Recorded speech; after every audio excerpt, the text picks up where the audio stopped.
ربنا لا تزغ قلوبنا بعد إذ هديتنا وهب لنا من لدنك رحمة إنك أنت الوهاب.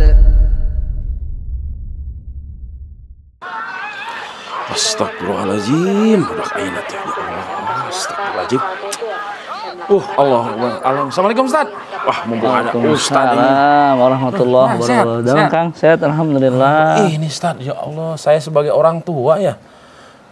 Namanya zaman sekarang anak-anak laki-laki pada tawuran, coba. Yang perempuan aja kayak begitu gaulannya. Yang motoran bertiga-tiga lah namanya naon teh cabe-cabean. Saya sebagai orang tua ya, asa teh rarungsing Ustaz. Mikirin nih anak-anak, terutama anak saya atau tetangga saya, saudara saya gitu. Gimana caranya mendidik anak itu biar kita lebih dekat dengan Allah gitu, dengan Robani gitu. Gimana tadi ya? Masya Allah. Minta tolong ini kita nasihatnya Tad. Barakallahu fiik. Ya memang sudah mungkin zamannya. Iya Ustaz. Pendidikan anak-anak kita ini perlu perhatian khusus. Iya. Ya, saya tinggal di pesantren, gitu, hidup di pesantren dan menjadi pengajar pesantren.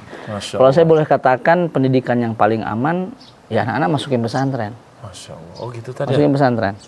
Ya tentunya ketika kita bahas tentang pesantren, pesantren mana dulu nih yang mau kita masukkan? Tidak sedikit juga kan sekarang ada yang namanya pesantren, ada kasus inilah, kasus itulah gitu kan. Tapi kita berbicara tentang pesantren secara keseluruhan. Keumumannya tadi. Ya. Nih, di pesantren dosa yang paling besar di pesantren itu apa? Benar, saya nggak paham. Dosa yang paling besar di pesantren itu kalau nggak sholat. Mas, astagfirullahaladzim. Ya, jadi dan kebalikannya tidak mungkin ada anak pesantren yang nggak sholat. Mas. Jadi di sini misalnya kita di pesantren nih, itu kalau ada satu orang yang nggak sholat tuh kayak udah melakukan suatu gitu kan. Jadi luar biasa ketika anak-anak kita dititipin di pesantren, itu insya Allah pasti sholat. Iya. Walaupun misalnya harus dibangunin dulu sama musyrifnya, harus digebrek-gebrek dulu, ke masjidnya agak susah. Yang penting pasti mereka sholat 5 waktu.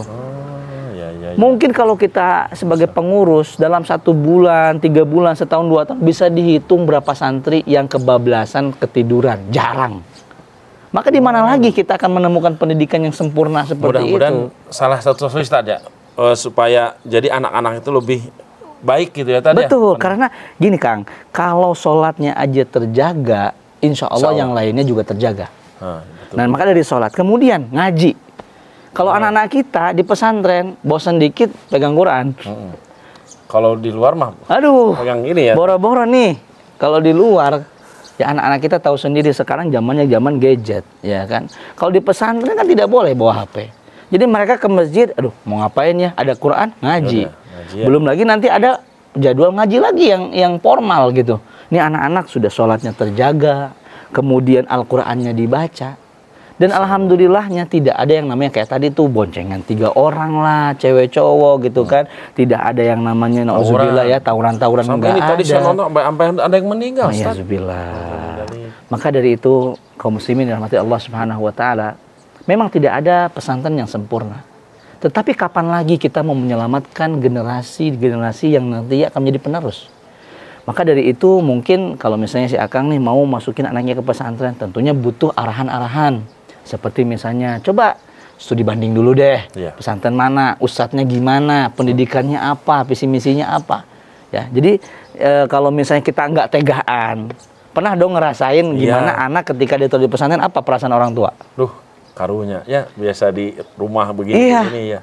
Kayak ini kayak dibuang dari rumah, nanti makannya gimana? Tidak perlu resah. Kita ambil satu contoh bagaimana Nabi Ibrahim alaihissalam ketika meninggalkan Ismail dan ibunya. Di mana? Allah Subhanahu wa taala berfirman, "Rabbana inni askantu min dzurriyyati biwadin ghairi dzi zar'in inda baitikal muharram." Ya Allah, aku tinggalkan anakku, keluargaku di mana? Biwadin ghairi dzi zar'in. Suatu lembah yang tidak ada tanaman-tanaman. Apakah ketika itu Nabi Ibrahim tidak galau, tidak gusar? Gusar. Apa ayat setelahnya? Rabbana innaka ta'lamu ma nukhfi wa ma nu'lin. Ya Allah, engkau tahu apa yang aku sembunyikan. Maksudnya apa tuh? Ya, namanya bapak pindah hariwang, cek orang Sunda teh mah. Ketika pisah sama anak kan kepikirannya gimana-gimana. Tapi apa? Serahkan kepada Allah. kita titipkan anak kita ke pesantren, kita di rumah ya berikhtiar untuk kebutuhan-kebutuhan anak kita dari mulai pembiayaan segala macam, kemudian iringi dengan apa?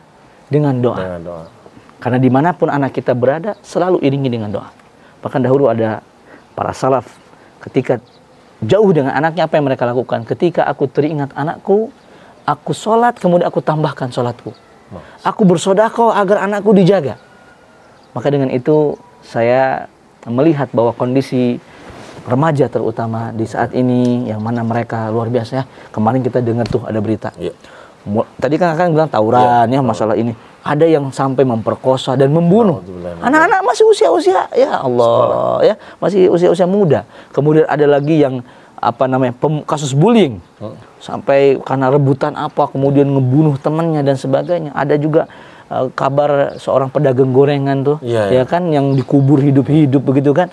Ini semua karena jauhnya anak-anak kita dari pendidikan agama. Maka ketika di pesantren, salah satu solusi terbaik mungkin di pondokin, di pesantrenin, dan di situ kenapa? Udah ada paketnya, menuntut ilmunya, sholatnya, adabnya, ngajinya. Mudah-mudahan setelah keluar dari pesantren, walaupun kita tidak bisa menjamin, karena memang butuh peran orang tua juga tadinya. Betul. Nah, ketika terutama di rumahnya. Betul. Kita tidak bisa menjamin kalau lulus pesantren bakal jadi soleh, tapi setidaknya kita sudah mengambil ikhtiar terbaik. Ya kan, seperti akan tadi bilang. Ya kalau lulusan pesantren aja kalau nggak didukung sama orang tua juga nggak akan. Nah, maka dari itu, ketika anak tidak ada di rumah alias di pesantren, si ibu memantaskan dirinya untuk menyempurnakan pendidikan yang ada di pesantren.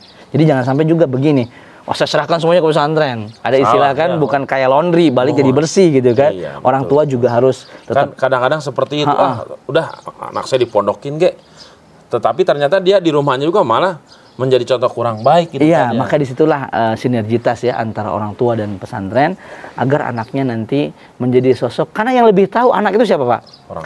Orang tua. Guru itu ketemunya udah gede. Iya. Yang tahu dari mulai brojol sampai besarnya kan orang tua. Nah, mudah-mudahan dengan ikhtiar kaum muslimin sekalian dengan memondokkan anak-anaknya ya. Nanti sebenarnya dalam pembahasan pemilihan pesantren juga perlu tuh pesantren yang bagaimana yang layak, terutama akidah.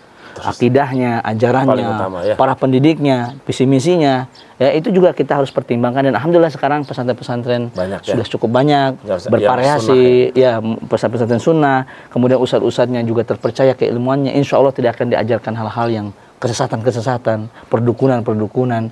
Insya Allah diberikan pengajaran tentang hadis-hadis Nabi SAW. Barakallahu fiik. Tercerahkan ya, Tat. Masya Allah. Atur nuhun pisan, jazakallahu khair. Mudah-mudahan ini salah satu solusi bagi generasi anak-anak kita untuk supaya lebih menjadi anak-anak yang robbani ya. Amin. Barakallahu fiik. Mau langsung ajar kita? Iya, ana bentar lagi ada jam pelajaran. Hatur nuhun pisan. Assalamualaikum. Barakallahu fiik. Ada.